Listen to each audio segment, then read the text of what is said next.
Hello, everybody in the internet, on the internet, in the internet, in the internet pipes.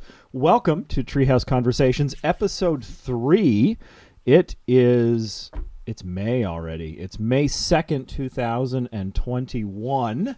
Couple of behind-the-scenes things before we get started. We're making good progress on YouTube. If you do watch this show on YouTube, or you just like cool, like outdoorsy videos and stuff, give me a subscribe over there. It would help my numbers get a little bit higher, and I can get that real URL instead of YouTube / blah, blah, blah, blah, blah, whatever they default to giving you. If you want to watch this show on YouTube, you can do that. You can also follow the Facebook page, which I will link in the chat in just a few moments, and you can also check out what's happening with the show at the website, which is treehouseconversations.com. Funny, nobody had taken that one yet.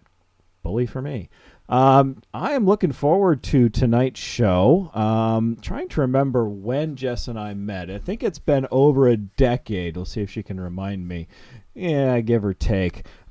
We have with us tonight Jess Rozek, who is a historian, former intern and employee at the Lake Champlain Maritime Museum with me in Vermont, and all-around really cool person. And we're going to talk about a bunch of stuff. History tonight, historical reenacting, historical European martial arts, birds killing things. Yeah, some really cool history topics. As always, if you have questions for our guest, go ahead and put them in the chat. I like to make this a conversation type interview with my guest, so I'm not going to be watching the chat all the time, but we'll take occasional chat checks, pop in, see what people have for questions, and we'd be glad to bring your question on the show.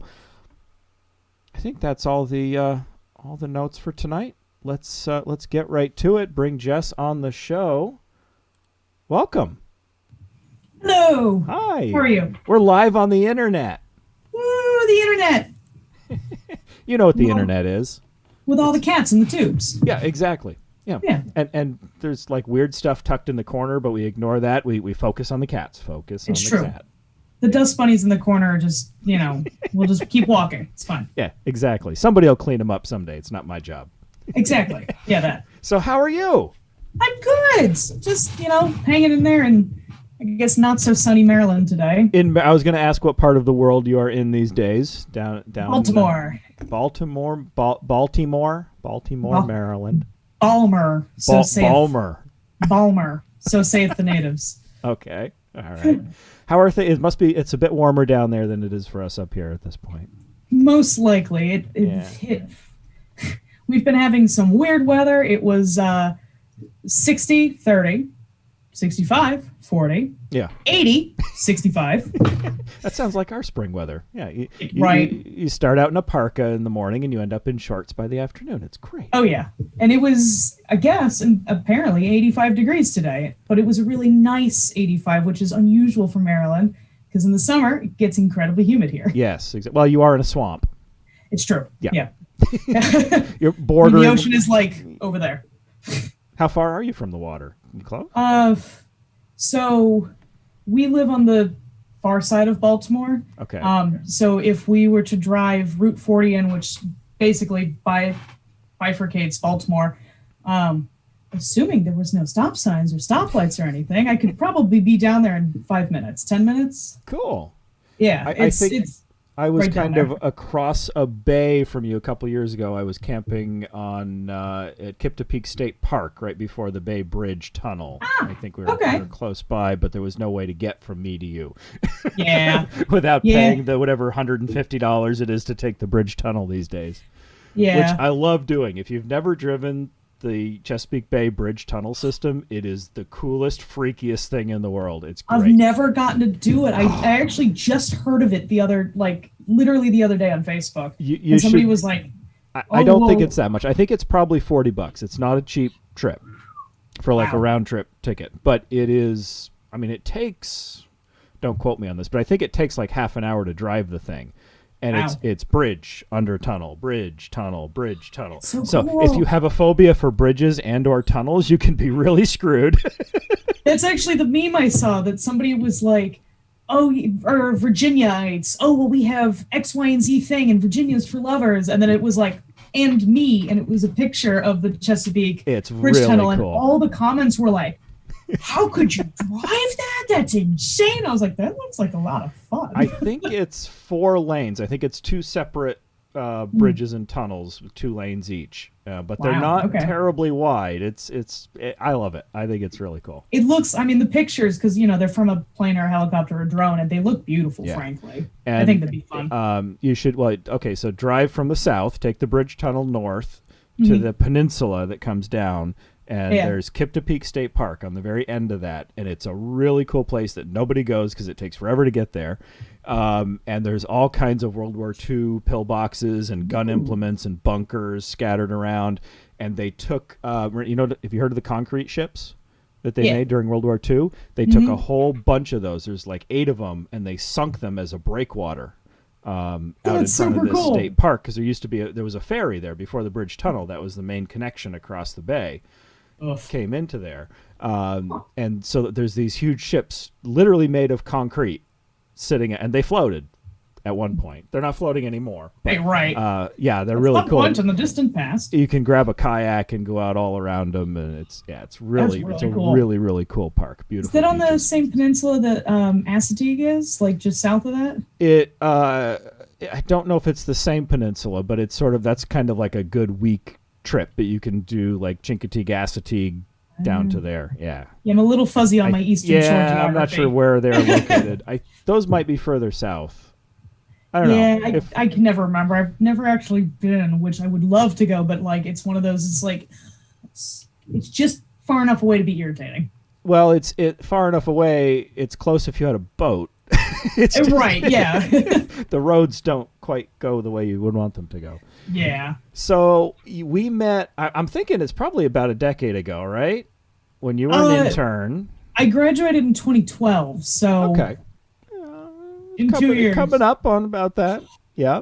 My Facebook memories yesterday, I think, because I was like, oh, today was a momentous day. I got a car, I think, some years ago, and then the very first memory Facebook had for me, it was in 2008, and it said, because at the time it didn't have the it was your name, and then it was like is doing. Yeah, exactly. Yeah, which are weirdly out of context today when you say. Right, so it said is going to UVM, and it said 13 years ago today, and I was like, just kill me. It's fine. It's fine. I remember the first time you walked onto campus, there was just this person walking across the green with a broadsword over her shoulder, and we went, who the hell is that? They look cool. Did you know that's actually why Chris hired me? Because you walked in with a broadsword? Because I put it on my resume. Oh, cool. Okay. Just for, it's one of those under interests. And I had just started doing HEMA at the time. Literally, I think the year before. Yeah, the year before.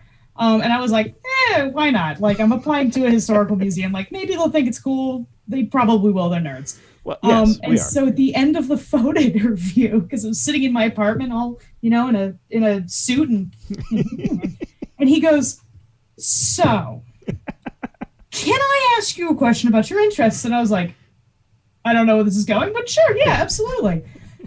So I've got to be honest with you.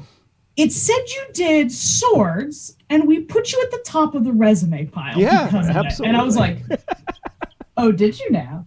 Well, I think pretty much most museum fields you're applying to a bunch of nerds and D&D geeks and all those. And that's what I figured, that maybe I would get the internship because I put swords on it because I'm special and cool. Or we do a lot of nerding. We just call it experimental archaeology.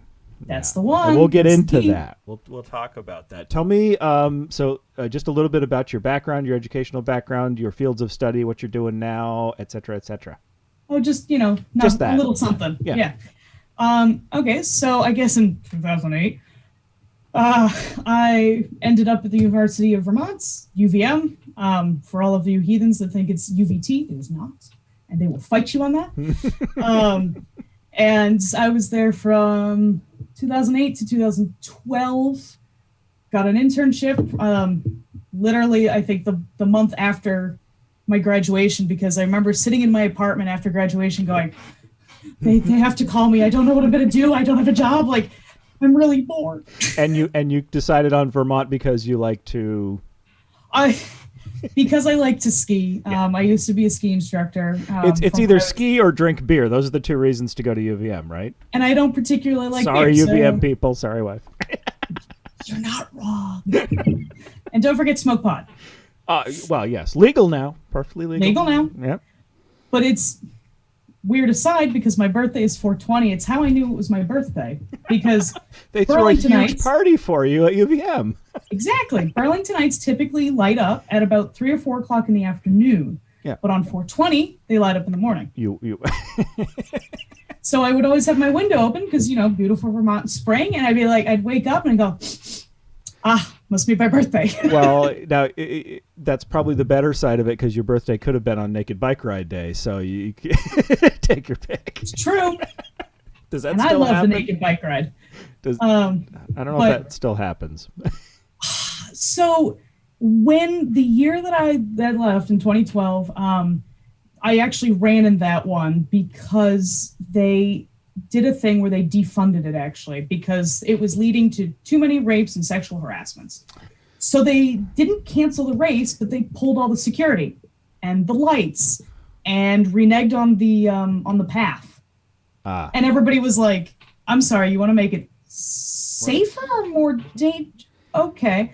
So the student... Turns out, funny fact, what causes rape is not the naked person on the bike, it's the rapist. Weird, right? What?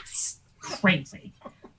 So they actually pulled all that stuff, and I forget what they're called, but effectively the student council was like, it's a tradition. It goes back to the 60s. Like, we're not canceling it. We need to blow off some steam from finals. Are you kidding? So they mapped out an alternate route. They raised money to not buy security, but they actually rented out Burlington cops. Oh, cool.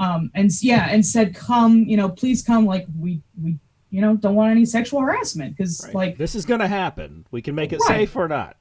Right. Yeah. I mean, it's a bunch of naked people running and biking. Like, yes, the potential is there, but like, be safe about it. Right. It's fine. Yeah.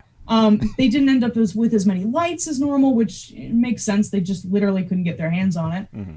And it was, I think, at the time, the most attended naked bike ride to date.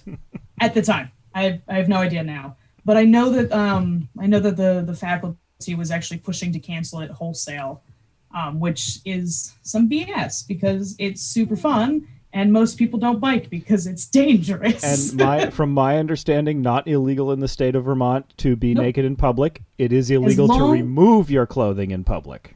Right. Right. No, it's illegal. What was it?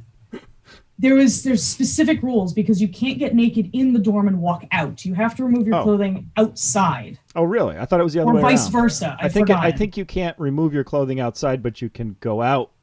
That might be it.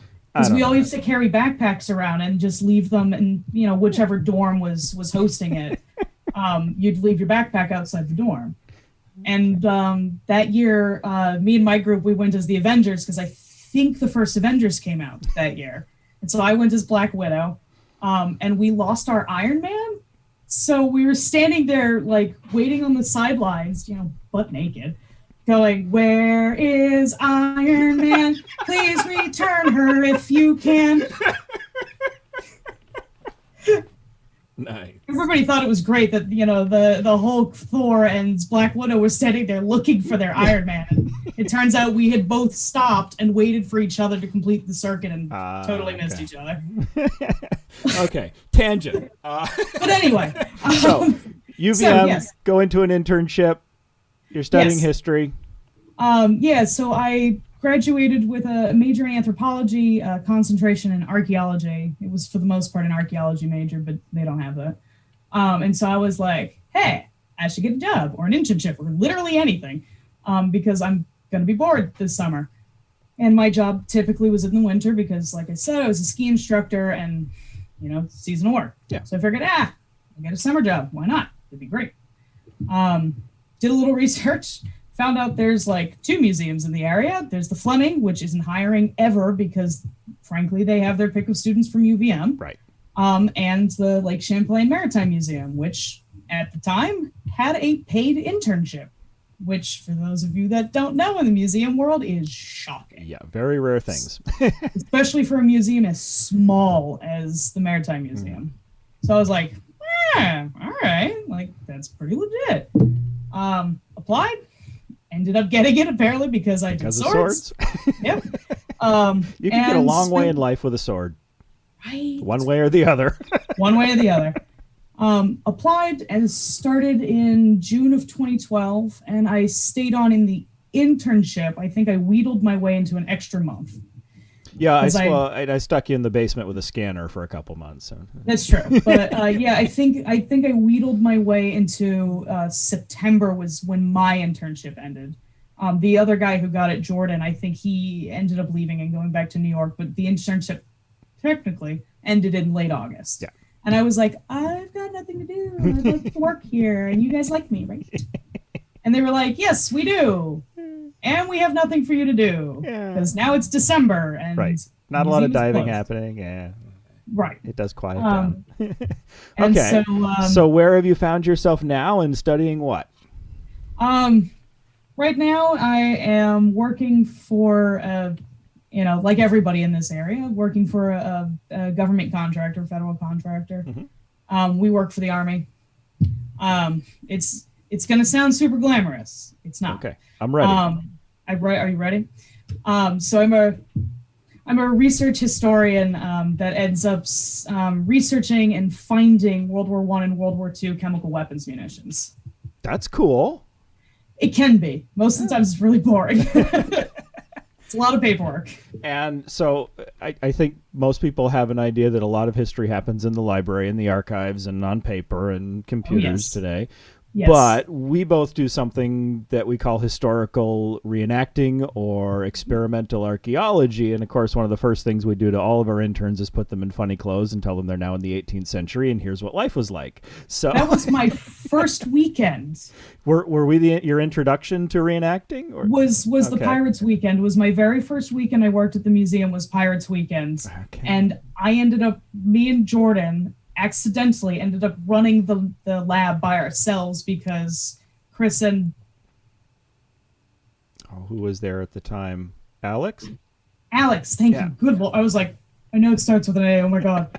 Chris and Alex had to go down to the boats or like run around. Oh yeah, we make them pirates.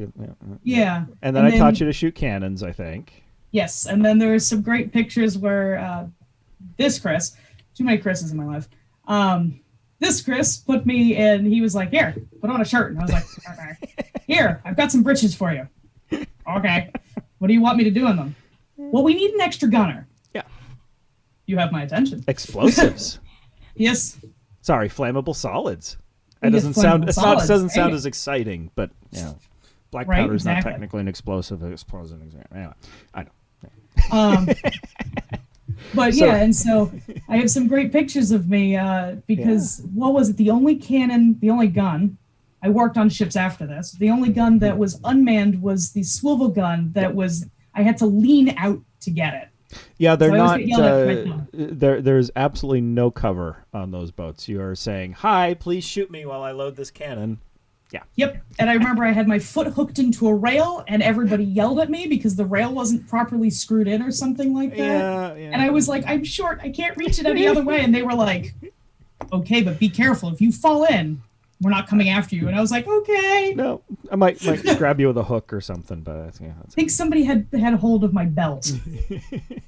So we started you out with the 18th century, and where have you gone from there in your reenacting career? You've gone backwards, I think. Oh yes, hardcore backwards through the HEMA actually. Which is historical European martial arts. Yes, historical European martial arts, which covers, in essence, in theory, everything from pankration, which is ancient Greek wrestling. There is, I think, it's like 2 pages. Speaking of naked bike rides. very naked. They believe it's the wrestling style of the ancient Olympics. So there's, I think, 1 or 2 pages left of this pancration style. And in theory, HEMA covers, depending who you are, all the way down to World War I troop tactics. And bayonet and stuff like that. Yeah. For most people, when most people say HEMA, what they mean is German or Italian longsword for the most part. Okay.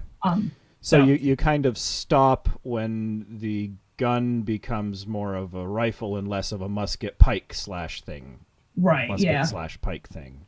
That's usually part of my entry for my beginner's class. Actually, is basic history of European weapons. We had the sword, we did stabbies, and then we just said, oh, we forgot about how to use the sword, and then because the gun went, ooh, shooty, and it goes straight. But it was still mostly a spear. Right. Yeah.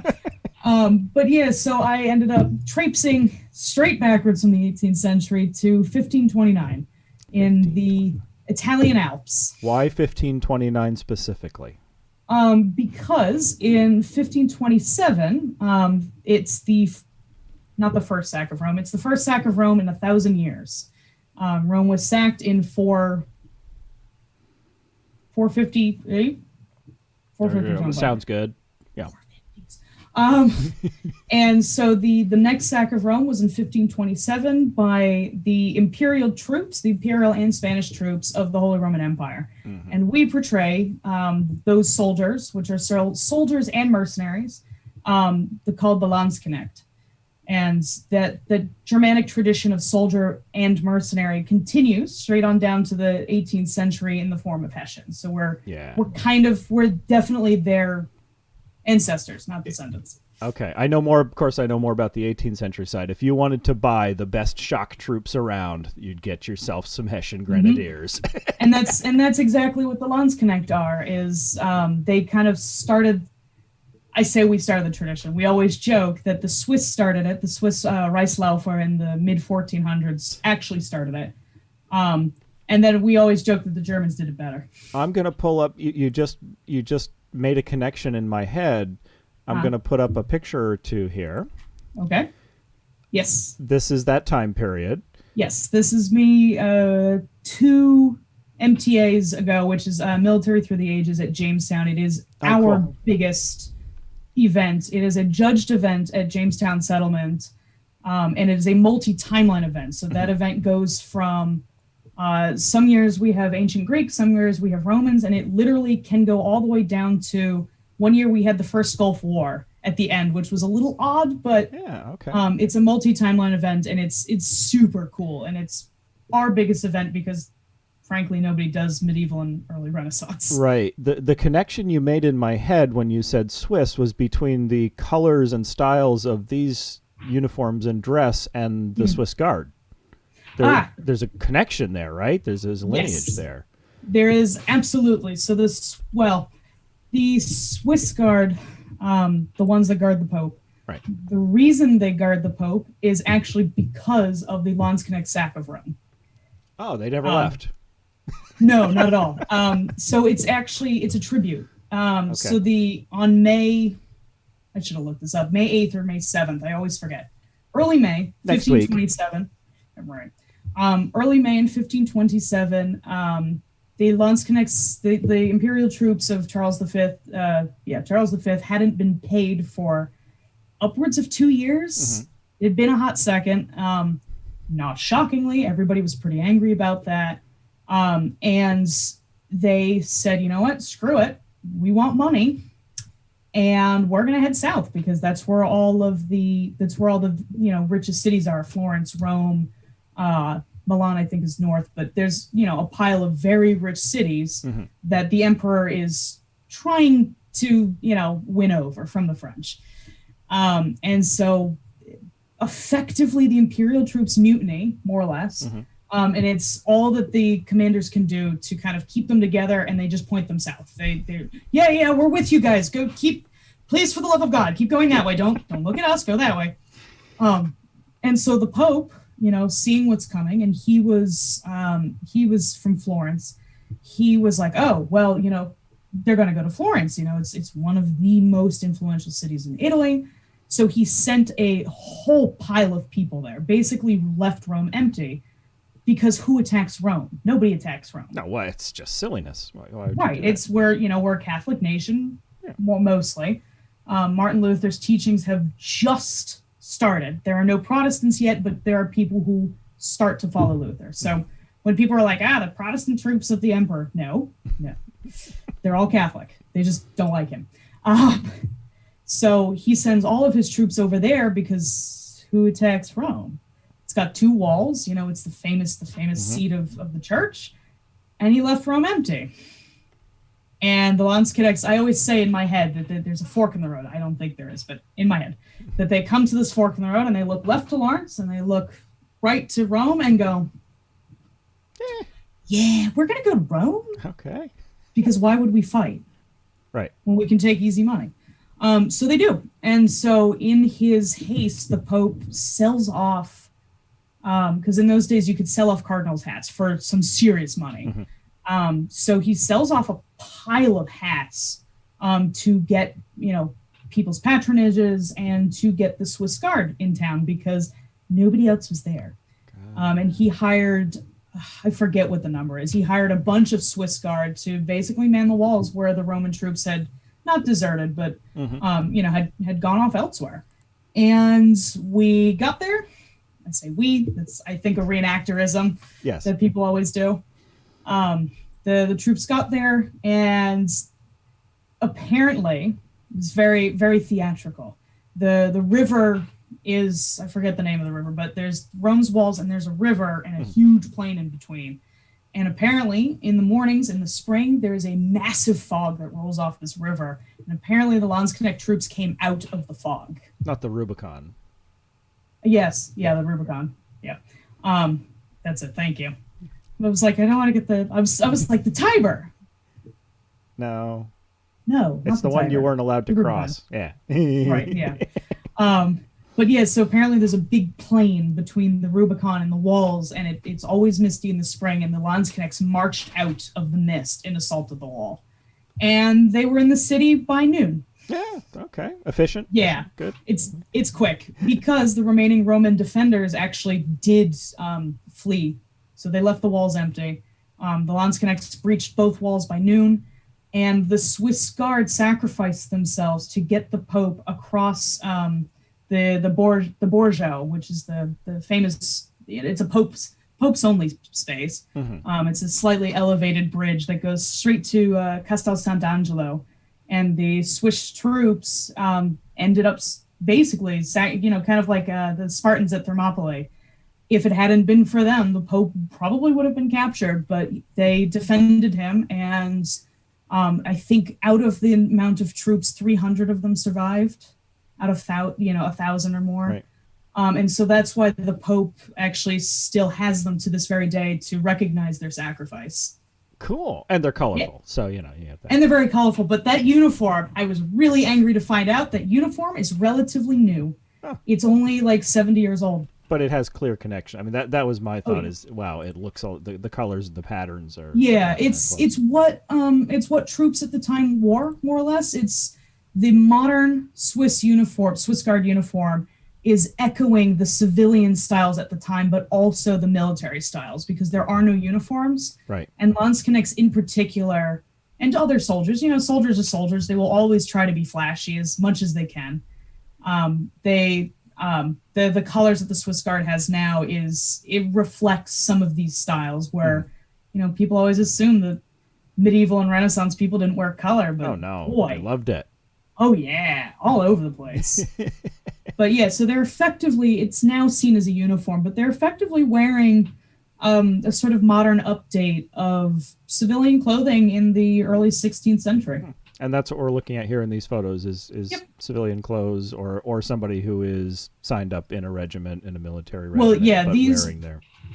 So because we're early in the history of Landsknechts, these aren't civilian clothes yet. Okay. They will be. Huh. Because, like all things, the civilians like wearing military stuff. Sure.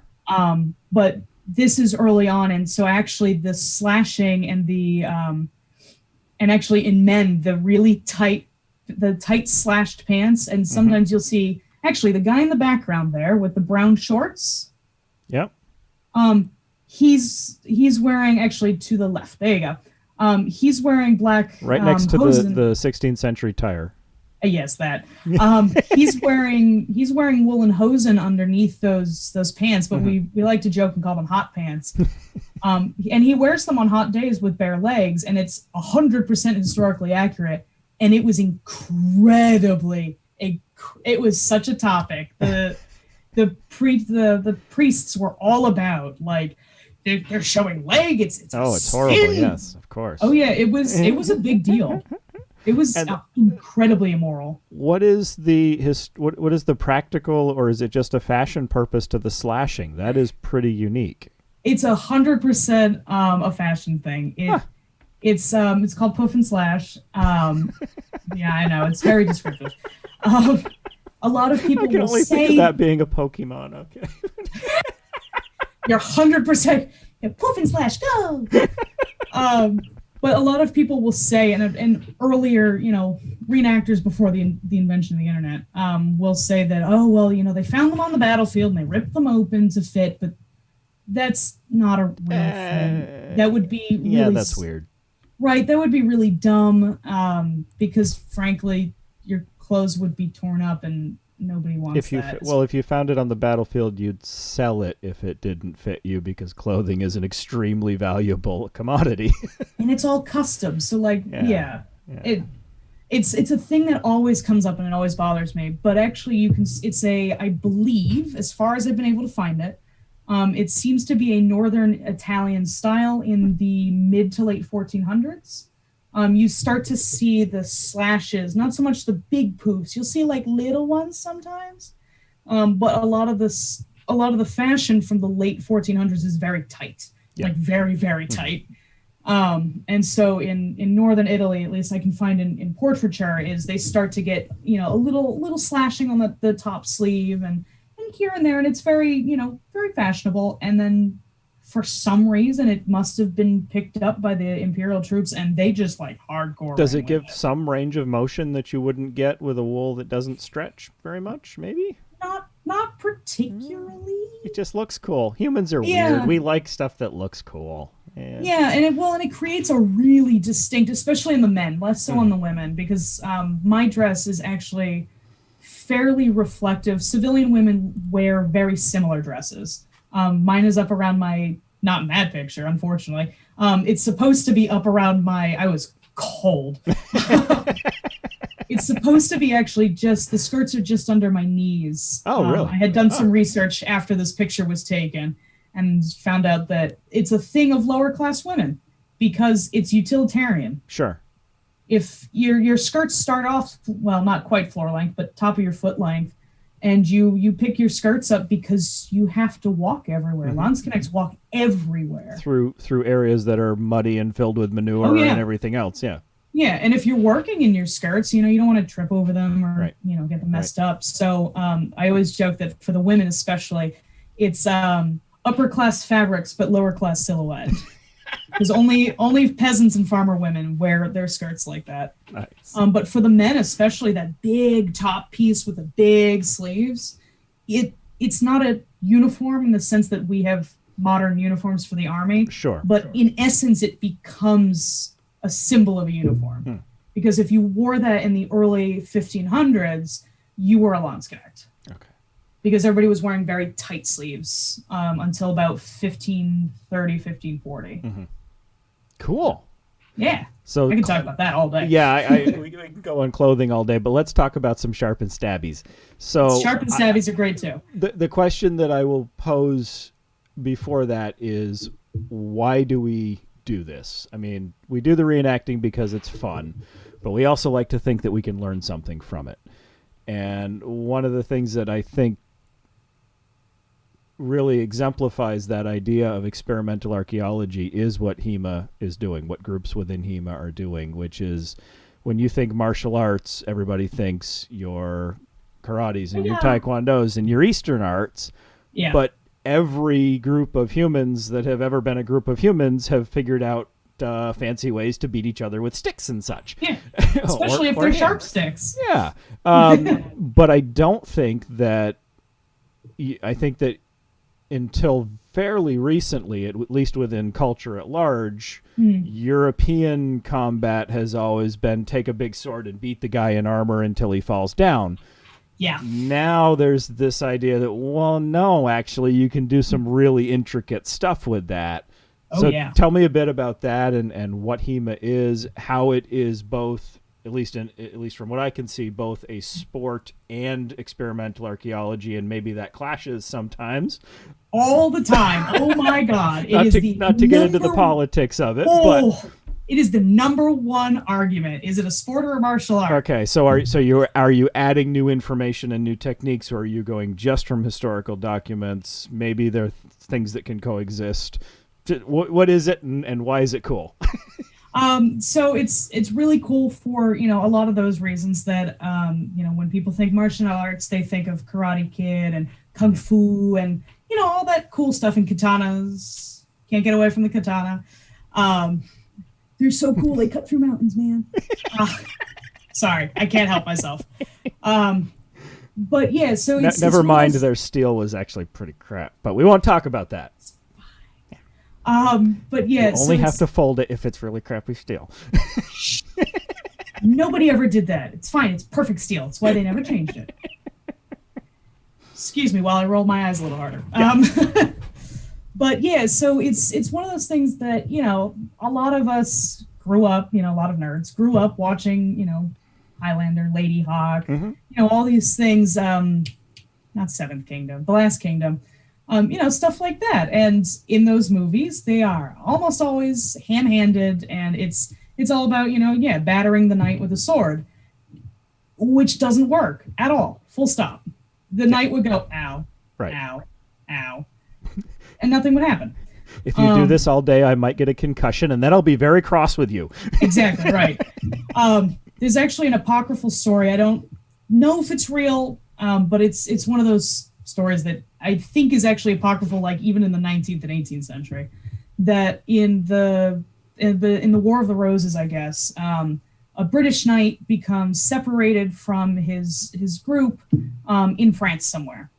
And he walks into a town, and all the townspeople come out, and he goes, "Look, I'm not here for a fight. I am lost. I don't want any of your food. I don't want any trouble. I just want to sleep in a barn, and I will be out of your hair in the morning. Absolutely promise." And they went, "That's cute." And they I'm sensing a ransom coming up. Right? But they took everything they had and tried to kill him. Yeah. So he killed them right back, and they didn't win. Because a knight with a sword is kind of impervious unless you're aware of how to fight against that. Right. And have the tools to do it, because there's this Exactly. arms race happening as armor gets better and better, and you get into Absolutely. plate armor of needing to find those chinks in it and deal with that, and creating special weapons to do that. Right. But also remembering that I'm totally making this number up because 75% of statistics are made up on the spot. It's true. Now, I'm going to say about 93% of people on a medieval battlefield were not in plate armor. Not at all. Yeah, that's absolutely correct. So your techniques are not just bash the other guy until he falls down. No, not at all. And for the most part, as far as we know, a lot of actual knight fights are actually duels. So they're one-on-one.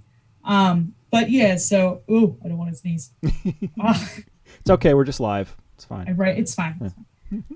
But yeah, so HEMA is one of those things that it used to be called actually WMA, Western Martial Arts, as opposed to EMA, Eastern Martial Arts. Okay. And those groups back in the 80s and 90s and early 2000s were very, very heavily into the research because nothing existed yet. And the sort of short story I always tell in class is, back in the 80s, at the advent of the internet, one guy in a library went, "Oh, that's really cool. Yeah. Hey, I wonder if other people know about this." And went, and that guy who probably needs to speak French from the 16th century. Yeah. Or High Middle German or early modern German. Yeah, okay. Fine. Yeah. But, effectively went online and to, probably historical nerd groups and was like, hey, has anybody ever heard of these? In German, they're called Fechbücher, literally fight books. Mm-hmm. And, presumably somebody else across the world went, hey, I've seen that. Kind of generally known as like treatise or, the manuals of the time. Yeah, the manuals. Yeah. We usually just call them the manuals. But yeah, and presumably, like one at a time, these researchers kind of found each other. And then at some point, when you're looking at it, there's only so far you can get with a book in your hand. And this still happens because there are still techniques that are being refined.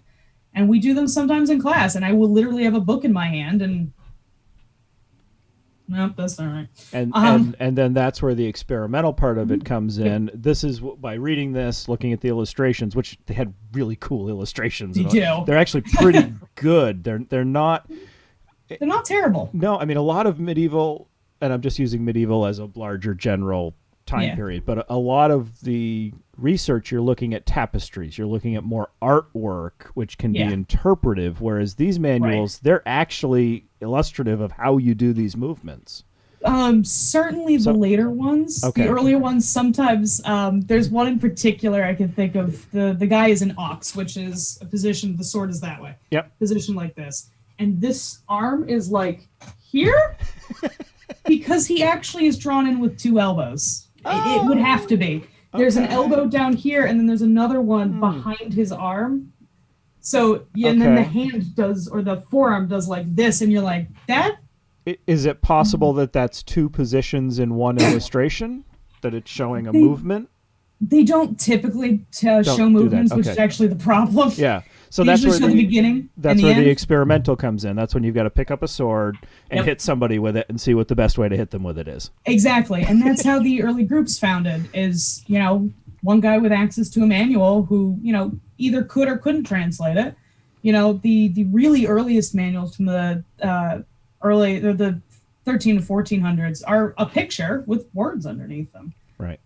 They're literally pictures with captions, and eventually manuals in the the what's called the Pseudo von Danzig manual, I forget the manuscript number, is the first manual that actually has pictures and description. Ooh, fancy. I know, crazy. Yeah. Before that, we had a poem. The Lichtenauer poem is called the Zettel. It literally means a poem, but it's in rhyming couplets. It doesn't make any sense, and that's on purpose. They did it to hide information from other fencing schools. So it's things like,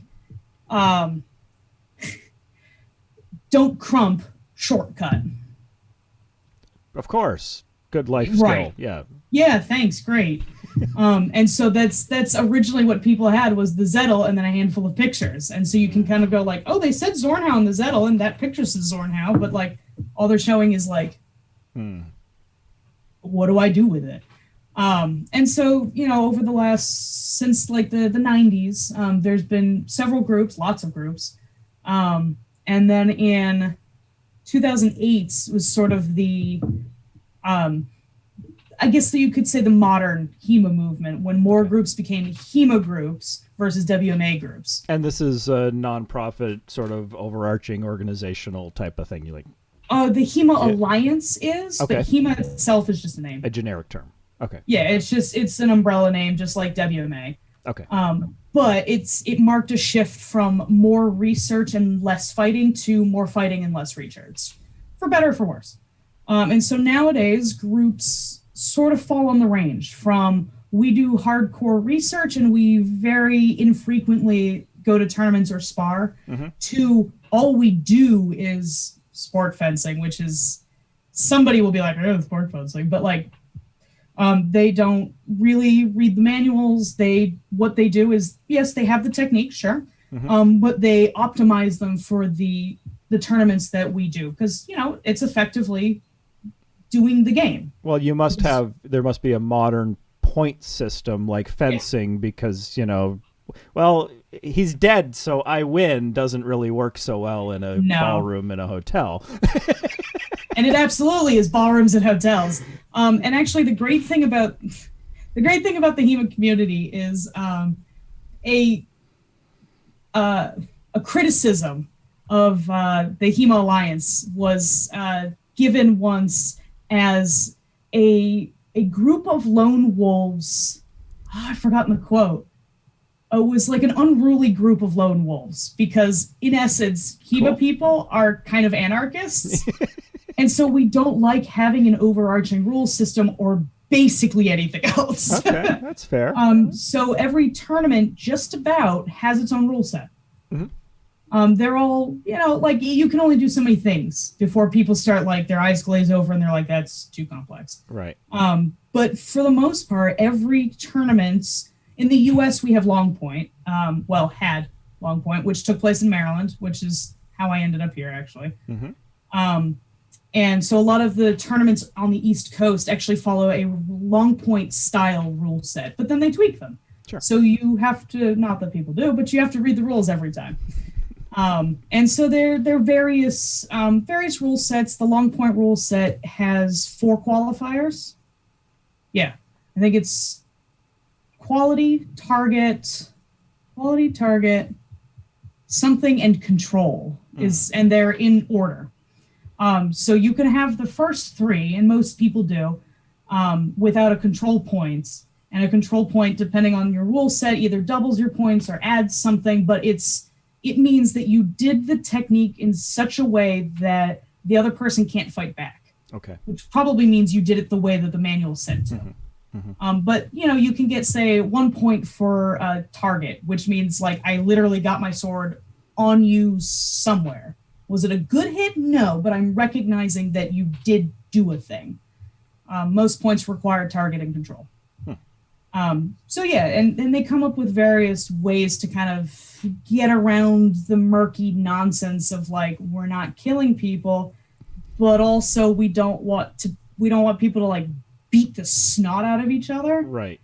And so yeah, there's a bunch of different ways to sort of mitigate that. Okay. And that sport is so the sports side is bringing in you use pretty much any technique to get to the end goal, whether it's historical or not. Yeah, within safety limits. Yeah, right. It used to be a little more when people are doing more research, but it's more like when there were smaller groups and so people had to do physically have the book open. Right. You could tell what style somebody fought in. Nowadays, actually, since there was a New York Times video about Long Point, and actually since that video, the HEMA community has something like quadrupled. It was almost overnight.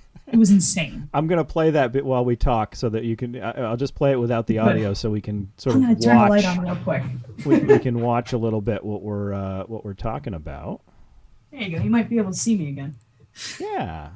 Hey, there we go. All right, we'll just let this roll behind so we can get a feel for what we're talking about here. And yeah, so this is at Long Point. It used to be held in Maryland. It used to be held in Baltimore.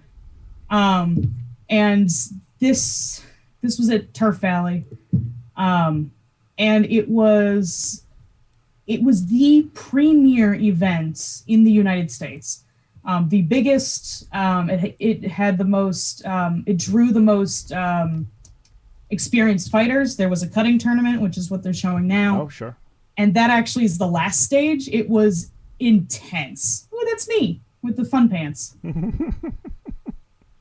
And fighting for my I got 4th place in that. I was so annoyed. So close. And at the time, they didn't give out 4th place medals, which made me angry. Oh, no. Right? Yeah, so close. But, yeah, so it was a great event. Had a bunch of different weapons. In this video, I think they're mostly showing longsword, but actually in the background of this one, they're showing either saber or they might have done basket hilt. Oh, it's Dusek that year. Okay. Messer. Sorry, not Dusek. A messer it literally means knife in German. It's a long knife. Right. So yeah, this tournament has. Is that the one that you could get around the can't carry a sword law by carrying a really, really big knife? Yeah, that's the rumor. Apparently, that's not actually a thing because we still have hardcore researchers that like actually this lecture is taught by one of the guys that started. It's called the Wickton Hour. And it's kind of the central place for research, and he does a lot of research. I'm snuggling in the background with my then boyfriend. Well, shucks. But yeah, these are some of that was one of the later 1500s manuals, which they finally learned perspective. And so drawings got a lot better. But yeah, it held every year. There was always a longsword tournament of various types. There was usually an open and a women's. And then years before that, there was steel versus nylons, which are no less dangerous, but people call them plastic swords. And at the time, it was for newer people, and steel was for more experienced people. But we've since stopped doing that for the most part. So there was always some variety of longsword. There was messer, there was saber, there was rapier. I believe there was dagger. There's wrestling in the background of this video, or that segment. All sorts of weapons, and it's basically the place to show up and kind of pressure test whatever you were studying at your club. And so everybody was welcome, and everybody was encouraged to sign up, and it was a lot of fun. Now, if somebody thought this was really, really cool, and if you want to watch that video and listen to what the people are saying, I just put the link in the chat. We'll make sure it's in the description of the YouTube post as well. How do you get started in something like this? Buy a sword and start beating up trees in your backyard? I mean, that was my childhood, but you know. I mean, you could. But a lot of sometimes it was a lightsaber, sometimes it was a sword. It depends on what movie I watched. But right, it is beating up a sword meant for him is a little expensive. Yeah. But what you can do is the Hemo Alliance in the U.S. is the biggest overarching group in the U.S. Most clubs belong to it, or are at least listed on the Hemo Alliance website. It's HemoAlliance.com. Okay. Well, I don't have that one right in here. We'll add that to the links as well. Yeah, and there is a thing at the top. I think it's a tab at the top that's called Club Finder or Find a Club, and you click on that. You type in where you live, and you can find a club from there. Now it's in the chat. Look at that. Woohoo. There's at least one in every state, I believe, including Alaska. Mm-hmm. If you happen to be on the East Coast or in Florida or Texas, you are incredibly lucky. The East Coast is dotted with HEMA groups. Texas and Florida also have long-standing HEMA groups and WMA groups that have since kind of, they all have their own things because there's so many of them in each state. So, but for the most part, you can find at least one group in every state. If you live overseas, that gets a little more difficult because I don't know their overarching organizations off the top of my head. But that's interesting. So it's more popular stateside than in Europe?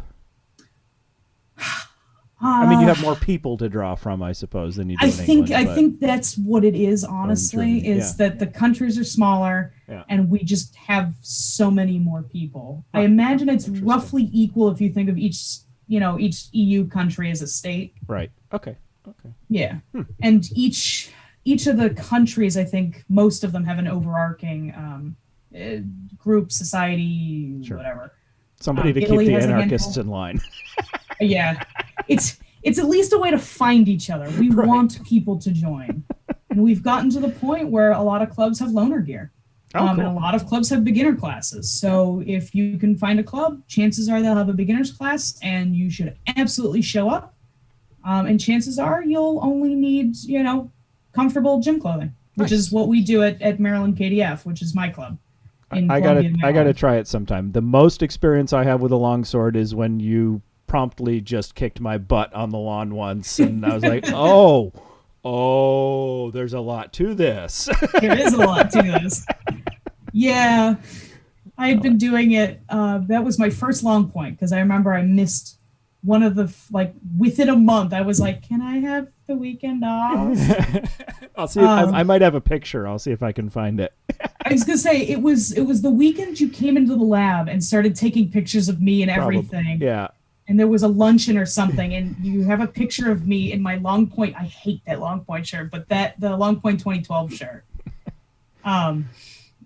I can't remember if I'm flipping you off at it though. Most likely. Most likely. Yeah, the ones we don't put on the web. I'd been doing it a year and some by then because I started in February 2011, which means this year was my 10th year doing HEMA. Nice. Ugh, that's like forever. Yeah. HEMA's worse than computer. You said it's been around since about 2008, so that... Well, the modern HEMA movement. Right. But yeah, it's... HEMA years are worse than computer years. You think you're out of date and it's been 6 months. Well, cool. All right. We're going to put all of those links if people want to try this out or just go watch a tournament, see what's going on. It is a lot of fun. Yeah. We'll make sure all those links are available. We are coming up on an hour already, so I'm going to spring this on you. If you're willing, come back another night and we'll talk about falconry.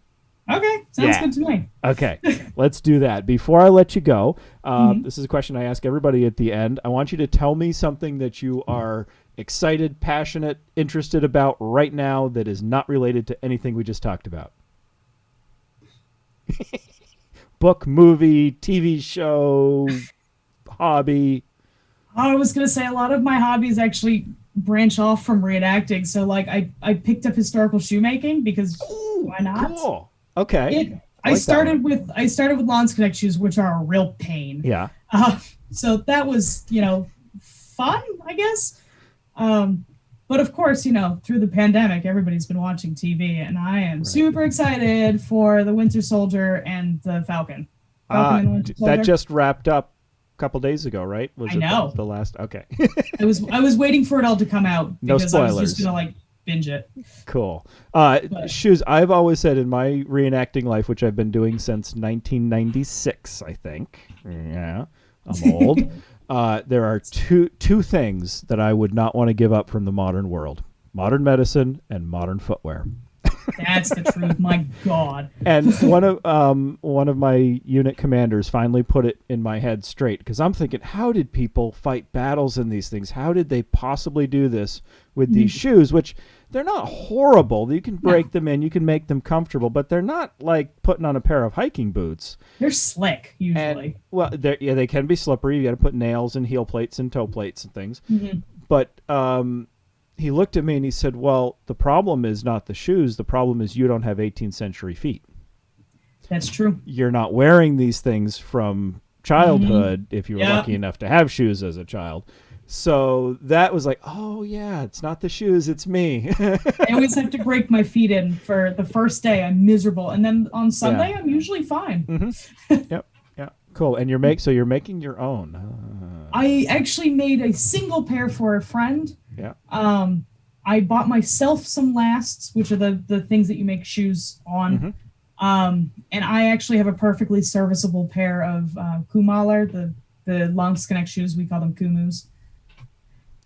Any German out there would be like, nah. But I bought a pair of lasts, and then leather is expensive, so I didn't buy anymore. It is. But I have all the tools, and I have the tutorial I was following, and it was fun. It was really educational, I tell you. That's cool. Are any of those dyed? Do they do cool colors for their shoes? Because that for the most part, they seem to do black and brown. Okay. That's something at least the Lawns Connects do. The civilians may have other colors, color coordinated sometimes. That's something that's, I think, sort of a reemergence in the 18th century reenacting communities. People realizing, oh, civilians had shoes of all fancy colors, and I think that was lost for a while because black was kind of the common color, and it's also the preserved color. If you find a shoe archaeologically, it's probably going to be black, whether it could have been bright pink. Right. Or dark brown. Yeah, exactly. Cool. Hey, thank you so much for joining us tonight. This was a lot of fun. Do we have any questions? Do we have any questions? We do not have any chat questions. We have folks talking about the geography of the Outer Banks, but... Sure, yeah. Yeah. But we are going to post this up on YouTube. It'll be up tomorrow. So if you joined us partway through or want to watch again, and if you have questions, put them in there and I'll pass them along. We'll make up an answer like we usually do. Heck yeah. It's like statistics. Yeah.